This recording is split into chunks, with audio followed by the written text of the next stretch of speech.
जय हिंद दोस्तों, स्वागत है आपका पंकज फौजी स्टडी ग्रुप पर। आज की वीडियो हम बात करने वाले, देखिए बिल्कुल चर्चा प्योरली उस वैकेंसी की करने वाले हैं जो है हेड कांस्टेबल बीएसएफ में रेडियो ऑपरेटर रेडियो मैकेनिक की। इतनी शानदार वैकेंसी है कि पहले आई थी 2022 में, 2023 में आई, 24 में नहीं आई है, 25 में नहीं आई है।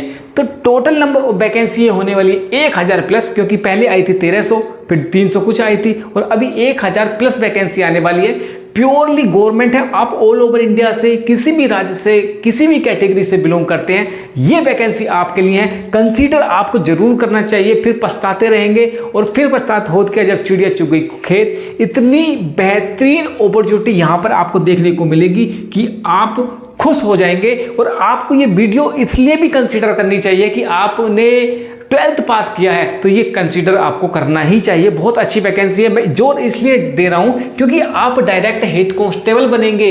रेडियो मैकेनिक, रेडियो ऑपरेटर का क्या काम रहता है, किस तरह से सिलेक्शन लेना है, क्या क्या क्राइटेरिया है इसकी, सब कुछ इस वीडियो में जानने वाले हैं। आपको इसको लास्ट तक देखना है वीडियो को, जिससे कि आपको पता चले कि ये वीडियो आपके लिए कितनी इंफॉर्मेटिव रहने वाली है। सबसे पहले मैं आपको बताऊं कि किस तरह से सिलेक्शन प्रोसीजर और क्या कुछ रहने वाला है। तो सबसे एक छोटा सा मैं ओवरव्यू दे देता हूं कि किस तरह से रहने वाला है। वैकेंसी का नाम क्या होने वाला है। देखिए, जो वैकेंसी आपकी होगी वो ऑल ओवर इंडिया होगी, मतलब देश के किसी भी राज्य में, किसी भी क्षेत्र में आप रहते हो, आप इसके लिए एलिजिबल हो जाते हैं। कौन कौन भर सकता है? मेल फीमेल दोनों भर सकते हैं। एलिजिबिलिटी क्राइटेरिया क्या है? आपने 12th पास किया है, आप इस वैकेंसी के लिए एलिजिबल हो जाते हैं। डिग्री डिप्लोमा, कोई डिग्री डिप्लोमा की जरूरत नहीं है, जैसे क्योंकि 12th से है ये, तो डिग्री डिप्लोमा की इसमें ज़रूरत है नहीं आपकी। एग्जाम क्या होगा? देखिए, ये एग्जाम बेस है, प्योरली एग्जाम बेस है। इसमें ऐसा नहीं कि रनिंग कर दी और आप इसमें सिलेक्शन ले लेंगे। तो ये मैं छोटा सा ओवरव्यू दे रहा हूँ जो अपकमिंग ये वैकेंसी के बारे में हम बात करने वाले हैं। उसके बाद सैलरी जो होगी 25,500 से 81,100 रुपये तक ये इसकी रहने वाली है। फिजिकल होगा क्या? यस, फिजिकल होने वाला है, क्योंकि आप वर्दी पहन के आप इंडिया पाकिस्तान वाले बॉर्डर पे चले जाइए, या आप यार बीएसएफ है, बॉर्डर सिक्योरिटी फोर्स, तो बॉर्डर पे तो आपको वर्दी पहन के ये हमेशा देखने को मिलने वाली है। बात करें कि ये किस तरह की वैकेंसी रहने वाली है। देखिए, टोटली गवर्नमेंट ऑफ इंडिया की रहने वाली है। नाम क्या होगा? For the post of head constable radio operator and radio mechanic की ये पोस्ट रहने वाली है। दोनों में डिफरेंस बताऊंगा कि किस तरह से ये पोस्ट रहने वाली है और क्या कुछ इसमें आपको देखने को मिलने वाला है। आखिर में बात करूं कि रिक्रूटमेंट बॉडी क्या रहने वाली है, कि इसको कंडक्ट कौन कराएगा, तो simply BSF head constable radio operator radio mechanic 2025 की ये ऑपरेट कराने वाला है। और क्या कुछ नेम ऑफ एग्जाम क्या होगा? Radio operator and radio mechanic. यहाँ पर 2 पोस्ट आपको देखने को मिलेगी, रेडियो ऑपरेटर रेडियो मैकेनिक। क्या क्या क्राइटेरिया है वो देख लेते हैं। टोटल नंबर ऑफ वैकेंसी की बात करें तो 1000 प्लस वैकेंसी होगी। टोटली गवर्नमेंट ये वैकेंसी होने वाली है, ऑल ओवर इंडिया होगी। और आपका शहर कौन सा होगा, आपकी पोस्टिंग कहाँ पर होगी, आपका एग्जाम सेंटर कहाँ पे होगा, तो जो नियर बाई आपके जो बीएसएफ का नियर बाई कैंप होगा वहाँ पर आपके फिजिकल देखने को मिलेंगे। और उसके बाद आपकी जो पोस्टिंग होगी ऑल ओवर इंडिया, जहाँ पर बीएसएफ के कैंप हैं, बीएसएफ की लोकेशन है, वहाँ पर आपको ये देखने को मिलने वाला है। आगे मैं बात करूँ कि देखिए इनके रेडियो मैकेनिक के क्या क्या काम होते हैं, किस तरह से जॉब प्रोफाइल का भी तो पता होना चाहिए कि भाई हम जिस भर्ती को देख रहे हैं उसमें किस तरह से सिलेक्शन लेना है और क्या काम करना पड़ेगा। बाद में ऐसा नहीं हो कि मेरा रिजाइन देना पड़े। तो एक बार ओवरव्यू मैं दे देता हूं कि देखिए, रेडियो मैकेनिक की बात करें, radio set, transmitter, receiver, battery, antenna आदि की रिपेयरिंग, क्योंकि आपको पता है मैकेनिक का आप वैकेंसी देख रहे हैं तो इन सब की रिपेयरिंग करनी होगी। इन उपकरणों का नियमित निरीक्षण, मतलब उनका मेंटेनेंस, उनका चेकअप करना पड़ेगा कि भाई ये सही है नहीं है, वो सब कुछ देखना है। खराब यंत्रों को समय पर ठीक करना होगा, उनको बदलना भी रेडियो मैकेनिक का काम है। तकनीकी समस्याओं का समाधान करना होगा। इमरजेंसी में तुरंत फील्ड में जाकर समस्याएं सुधारना होगा। ये सब काम है आपके रेडियो मैकेनिक के। इसमें आपको इसकी भी वैकेंसी के बारे में बता दूं कि काम क्या होता है रेडियो ऑपरेटर का। उसके बाद दोनों में डिफरेंस बताऊंगा। रेडियो सेट को ऑपरेट करना, एनक्रिप्टिव और डिक्रिप्टिव मैसेज को भेजना व प्राप्त करना, उसके बाद वॉकी टॉकी और अन्य वायरलेस उपकरणों को संभालना, इमरजेंसी और ऑपरेशन के समय संपर्क बनाए रखना, रिपोर्ट बनाना और मेंटेन करना, ये सब काम है रेडियो ऑपरेटर के।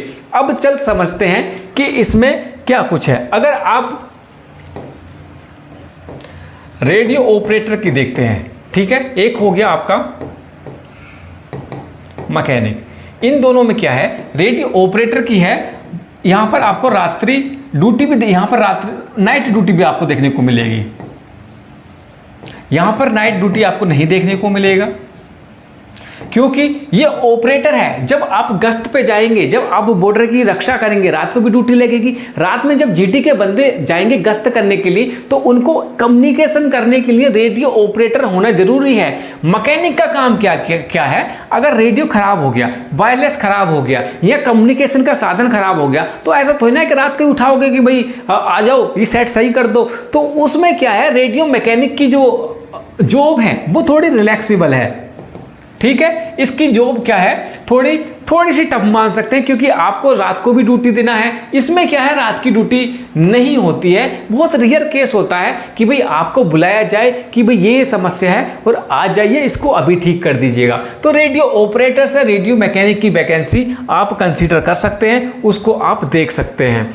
अगर मैं आगे बात करूं कि किस तरह से वैकेंसी रही थी, तो 2022 में वैकेंसी निकल के आई थी। कितनी टोटल नंबर ऑफ वैकेंसी थी, रेडियो ऑपरेटर की वैकेंसी थी 982, रेडियो मैकेनिक की वैकेंसी थी 330 वैकेंसी। टोटल पोस्ट थी आपकी 1312 2022 में। उसके बाद क्या हुआ, 2023 में फिर वैकेंसी आई, रेडियो ऑपरेटर की वैकेंसी आई 217, रेडियो मैकेनिक की वैकेंसी आई 200, ये 300।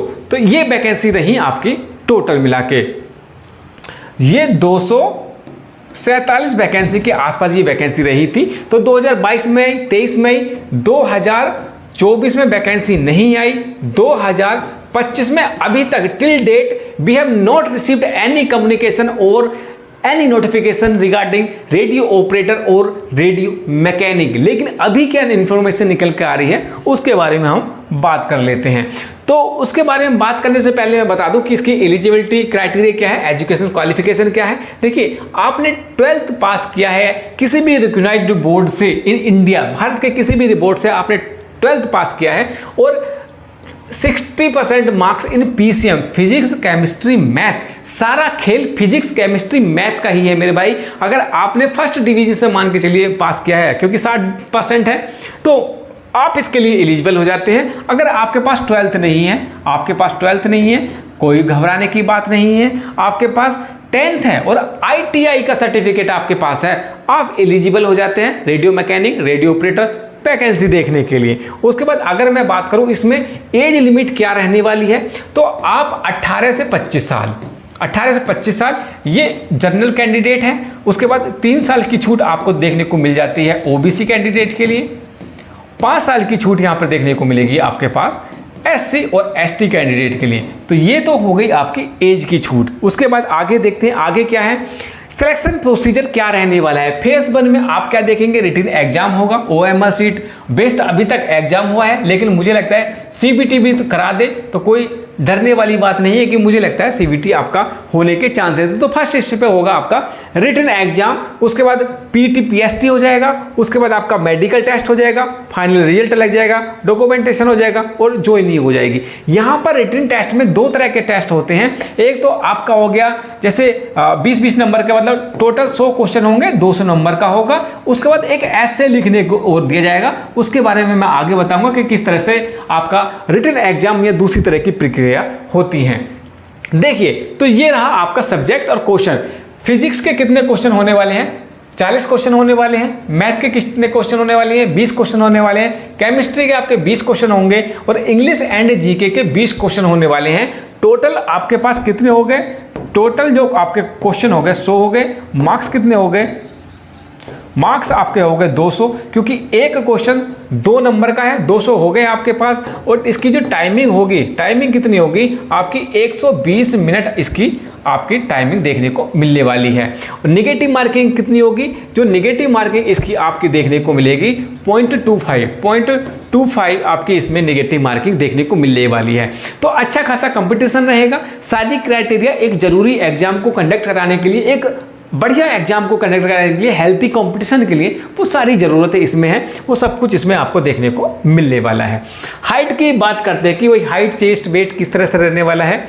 अगर मैं बात करूं, देखिए height, chest, weight, race, long jump, high jump सारा इसमें देखने को मिलने वाला है।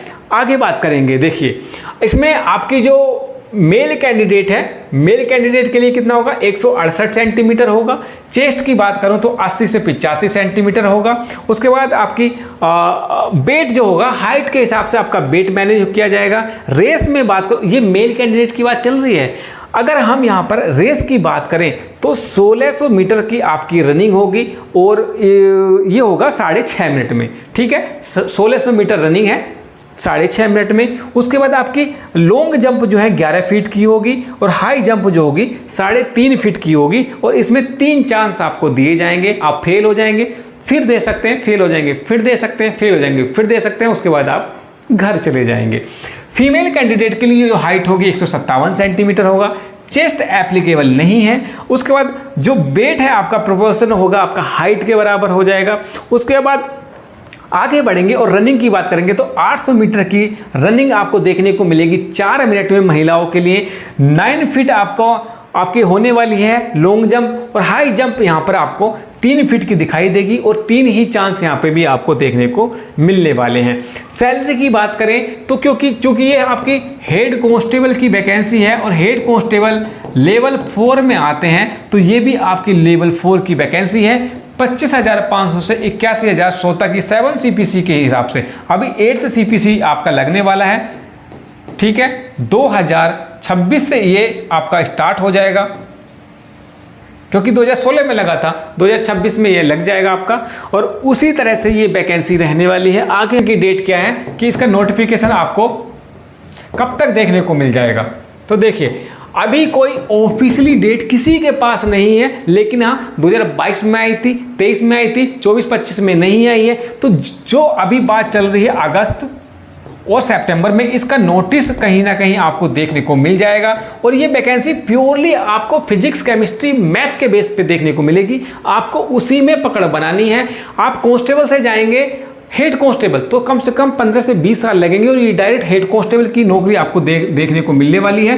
डायरेक्ट आपको हेड कांस्टेबल की नौकरी है, तो मेहनत करनी पड़ेगी। लेकिन ये नहीं कि बहुत ज़्यादा डीपली जाना है, टच करके आना है। अब 60% तो मिनिमम मांग ही रहे हैं, तो फिजिक्स, केमिस्ट्री, मैथ पे आपको अच्छा खासा ध्यान देना पड़ेगा। अच्छी वैकेंसी है, आप मान के चलिए अगस्त सितंबर में इसके नोटिस आ जाएगा, मे भी टेंटेटिव है। और उससे 2 से 3 माह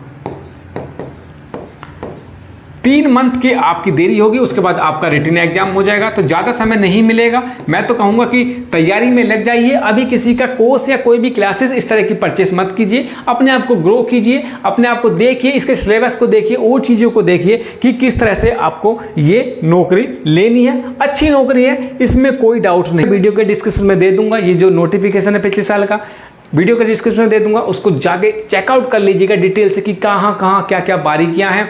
टेलीग्राम का लिंक मेरे वीडियो को डिस्क्रिप्शन में ज्वाइन कर लीजिएगा, ये मैं उधर ही डाल दूंगा, या कोई भी अपडेट आता है टेलीग्राम पे मैं वहाँ पर प्रोवाइड करा देता हूँ। तो इस वीडियो को इतना ही रखते हैं, अगले वीडियो में मिलते हैं, तब तक के लिए जय हिंद।